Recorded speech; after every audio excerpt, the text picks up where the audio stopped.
Hi friends, good morning everybody. ఈరోజు మనం ఒక విషయం తెలుసుకుందాం. అదేంటంటే డబ్బు గురించి. అంటే బాగా డబ్బు ఉన్న వాళ్ళ రహస్యం ఏంటి? కొంతమంది బాగా ధనికులుగా ఉంటున్నారు, కొంతమంది చాలా పేదవారుగా ఉంటున్నారు. అంటే ఏంటంటే ఇప్పుడు కష్టపడినా కూడా చాలా పనులు తెలివి ఉండి చాలా కష్టపడి కూడా డబ్బు నిలవట్లేదు, మా ఇంట్లో వచ్చిన డబ్బు వచ్చినట్టు ఖర్చు అయిపోతుంది అని అంటూ ఉంటారు. అది అలా ఎందుకు అయిపోతుంది అంటే మనకేదో ఒక నమ్మకం ఉండాలి కదా. నమ్మకంతో చేస్తే ఏ పనైనా అవుతుందనమాట. అంచేత ఒక చిన్న పరిహారం చేద్దాము. పెద్దలు చెప్పింది ఇది. ఆ పరిహారం ఖర్చు లేని పరిహారము, మన ఇంట్లో ఉన్న వస్తువులతోనే చేయొచ్చు. అదేంటంటే ఉప్పు జాడితో పరిహారం అనమాట. ఉప్పు జాడిలో 3 వస్తువులు వేసినట్లయితే ఎప్పుడూ కూడా లక్ష్మీదేవి మన ఇంట్లో ఉంటుందని చెప్తున్నారు. ఎందుకు లక్ష్మీదేవికి ఉప్పు అంటే ఇష్టము? లక్ష్మీదేవి కూడా సముద్రంలోంచి పుట్టింది కదా. అంచేత ఉప్పు కూడా సముద్రంలోంచి తయారవుతుంది కాబట్టి లక్ష్మీదేవికి ఉప్పు అంటే చాలా ఇష్టం అనమాట. అంచేత ఈ పరిహారం చేస్తే లక్ష్మీ కటాక్షం ఉంటుంది. ముందుగా మనం ఈ వీడియోలోకి వెళ్ళే ముందు ఒక లైక్ కొట్టి మాకు సపోర్ట్ చేయండి. మీ సపోర్ట్ మాకు చాలా ఉపయోగపడుతుంది. సాధారణంగా ప్రతి ఒక్కరి ఇంట్లో ఉండేది ఉప్పు. ఎవరికి ఇవ్వకూడదు అంటారు, అది మీరు వినే ఉంటారు. ఉప్పు ఎవరికి ఇవ్వకూడదు, చేతికి ఇవ్వకండి, సాయంకాలం ఇవ్వకండి అని చెప్తూ ఉంటారు. జాడీలో ఉప్పును భద్రపరుచుకుంటే ఎంతో మంచిది అంటారు. ఉప్పు అడుక్కి వెళ్లకుండా, అంటే అయిపోయే స్థితి వరకు రాకుండా ముందుగానే ఎప్పుడు కూడా ఇంట్లో తెచ్చి పెట్టుకోవాలి. ఎప్పుడు కూడా ఉప్పు నిండుగా ఉండాలి. ఉప్పు లక్ష్మికి సంకేతం అని చెప్పుకున్నాం కదా. జాడీలో ఉప్పును భద్రపరుచుకుని వాడుకుంటే ఎంతో మంచిది. అంటే ప్లాస్టిక్ డబ్బాలో అది వేయకూడదు, జాడీలో మాత్రం ఉప్పు వేస్తే మంచిది. అది కూడా ముఖ్యంగా కల్లుప్పు అంటారు కదా. దీని కనుక మనం ప్రతినిత్యం వంటల్లో వాడుకోవడం వల్ల ఎంతో ఆరోగ్యకరమైన ప్రయోజనాలు ఉంటాయి. కల్లుప్పు చాలా మంచిది, సాల్ట్ కంటే కూడా, టేబుల్ సాల్ట్ కంటే. అలాగే లక్ష్మీదేవి కూడా ప్రసన్నం చేసుకున్న వాళ్ళం అవుతాం అనమాట. ఉప్పు ఎక్కువైతే ముప్పు అంటారు. అంటే ఉప్పు ఎక్కువగా తినకూడదు అంటారు అనమాట. అలాగే ఉప్పు కూడా వేస్ట్ చేయకూడదు అంటారు. మన ఇంట్లో ఉన్నటువంటి నెగిటివ్ ఎనర్జీని తరిమి కొట్టేటువంటి శక్తి ఉప్పుకు మాత్రమే ఉంటుంది. మనందరికీ తెలుసు, ఇంట్లో పిల్లలు ఉన్నా లేకపోయినా కొత్తగా పెళ్ళైన దంపతులు అన్న దిష్టి తీస్తూ ఉంటారు కదా. ఉప్పుతోనే దిష్టి తీస్తారు. అంటే మన కొన్ని నెగిటివ్ ఎనర్జీని బయటికి తీసేస్తుంది అనమాట ఉప్పు. దానికి ఆ శక్తి ఉంది. అంతేకాదు, ఉప్పుతో కొన్ని పరిహారాలు చేయడం వల్ల కూడా మనకి మంచి ప్రభావాలు ఏర్పడతాయి. వాస్తు దోషాన్ని దూరం చేసుకోవడానికి కూడా ఉప్పు ఉపయోగిస్తున్నారు. అందుకే ఉప్పు పర్యావరణ శుద్ధి అని కూడా అంటారు. అనారోగ్య సమస్యల నుంచి ఉపశమనం దొరుకుతుంది. చిన్ని ఇబ్బందులు, పరిస్థితుల్లో గందరగోళం, ఏం చేయాలో తెలియక ఇబ్బంది పడుతూ ఉంటే కూడా ఈ సమస్య నుంచి మనల్ని కాపాడే శక్తి ఉప్పుతో చేసే పరిహారాలకి ఉంటుంది. అలాగే నెగిటివ్ ఎనర్జీని దూరం చేస్తుందన్నమాట. చెడు గాలులో, చెడు పరిస్థితుల నుంచి కూడా మనల్ని కాపాడుతుంది ఉప్పు.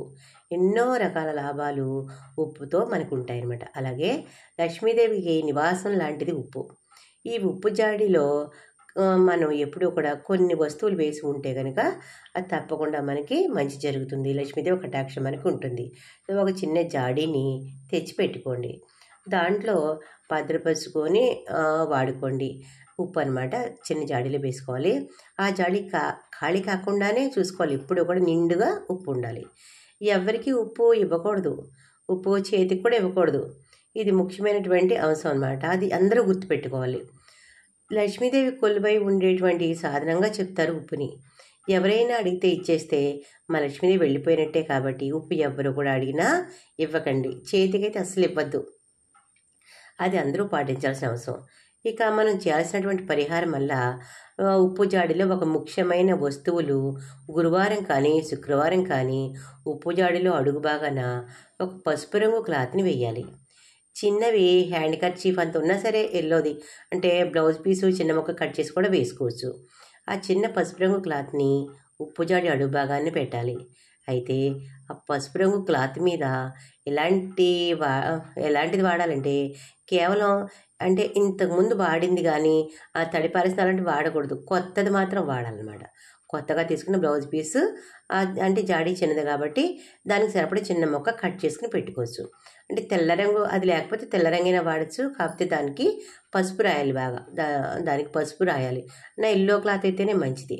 ఇలా పసుపు రంగు ఉన్నటువంటి చిన్న క్లాత్ని ఉప్పు జాడి అడుగు భాగాన్ని పెట్టి ఆ తర్వాత ఇందులో 9 వక్కలు వేయాలి. వక్కలు ఉంటాయి కదా మన ఇంట్లో, 9 లెక్క పెట్టి వేయాలి. ఆ 9 అనేది ఎందుకంటే నవదుర్గలకి సంకేతం.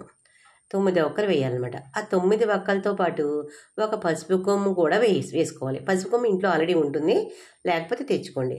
ఆ పసుపు కొమ్ముని తెచ్చుకొని చక్కగా మీరు పూజ చేసుకునేటప్పుడు పూజలో ఈ పసుపు కొమ్ముని ఉంచి పెట్టుకోవాలి. అమ్మవారి దగ్గర పెట్టుకుని పూజ చేసుకోవాలి. అలాగే ఈ పరిహారం కోసం చిన్న చిన్న ముక్కు పుడకలు లేదంటే వెండి దిద్దులు లాంటివి ఉంటాయి. వెండి బంగారం చిన్న చిన్న ముక్క పుడకలు కూడా లేకుండా ఎవరు ఉండరు. మీ ఇంట్లో ఉన్నటువంటి పాత బంగారమైనా లేదా వెండి నాణాలైనా సరే అందులో వేసుకుంటే చాలా మంచిది. లక్ష్మీ రూపులు ఉంటాయి కదా, అవైనా కూడా వేసుకోవచ్చు. ఇలాంటి వాటిని మీరు ఈ పరిహారంలో వాడవచ్చు. ఇలా వెండి లేదా బంగారం వస్తువుని కానీ నాణాన్ని కానీ 9 ఒక్కలు ఒక పసుపు కొమ్ము వీటన్నిటినీ కలిపి మన పసుపు రంగు క్లాత్లో ఉప్పు జాడి అడుగును వేయండి. ఆ తర్వాత మీరు భద్రపరచాలి అనుకున్న ఉప్పుని అందులో వేసేయండి. పైన కొంచెం కొంచెం ఉప్పును నిత్యం వంటలో వాడుకుంటూ ఉండండి.